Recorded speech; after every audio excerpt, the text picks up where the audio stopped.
Welcome to Fighting Fat for America. Coming up on today's show, a question about organic foods. With the higher price, are they really worth the better nutrients or higher nutrients than non-organic foods?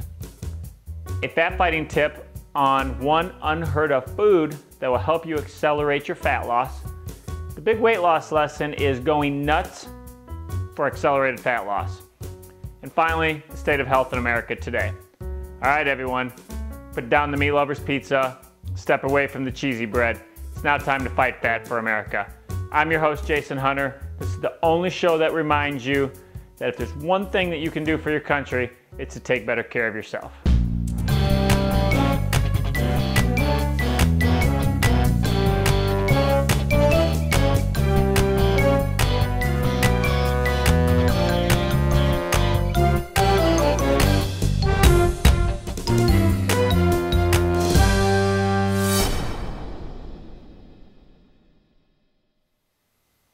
I came across this news story recently that showed what just one high-fat meal does to your arteries and to your blood.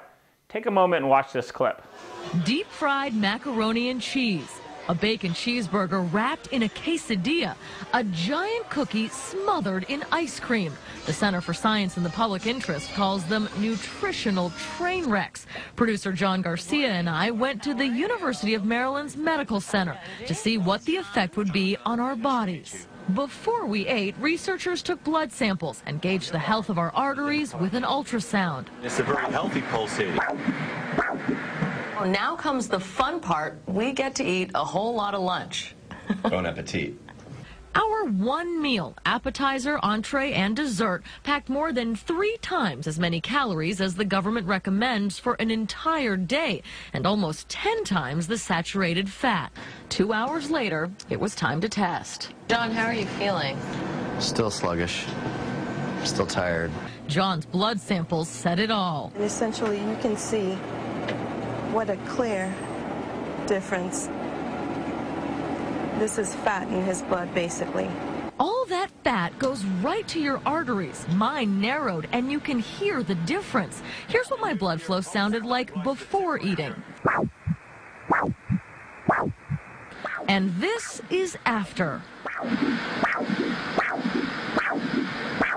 Your heart is working twice as hard now. And is that because those arteries are so much smaller? Yes, it's narrow arteries.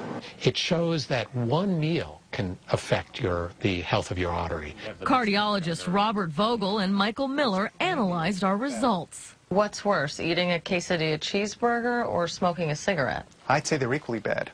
Each and every meal that you eat is important to the health of your artery. And since we live by our arteries, your survival depends on it.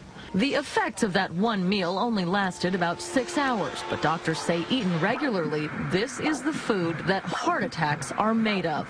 Yunji Denise, ABC News, Baltimore. Now just imagine if you ate every meal like that. Now I know a lot of people do, and that's a scary thought, because did you see the fat in that guy's blood?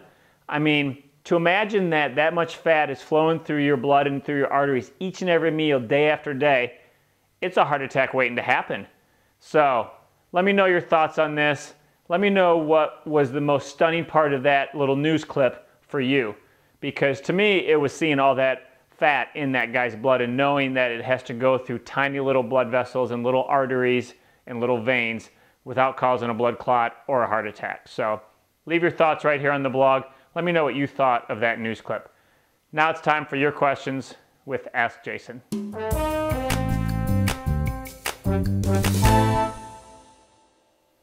This question comes from Becky, and she asks, I see all this information about eating organic and how it is supposedly better for you. Is eating organic really better for you, or is it mainly a marketing ploy? Good question, Becky. And the simple answer is you should be trying to get your fruits and vegetables from more natural, whole sources. Does that mean organic? Not necessarily, because there are a lot of farmers that aren't certified organic that actually follow organic farming methods, using minimal pesticides, properly rotating their crops, and so forth. One way to learn more about this, as well as find farmers in your area, is go to a website called localharvest.org. Put in your zip code and it's going to pull up a list of farmers or farmer markets in your area, and you can go ahead and look through these and find out which farmer is best for your needs. What you're going to find is there's going to be a lot of great farmers that use organic type farming methods that may not be certified organic.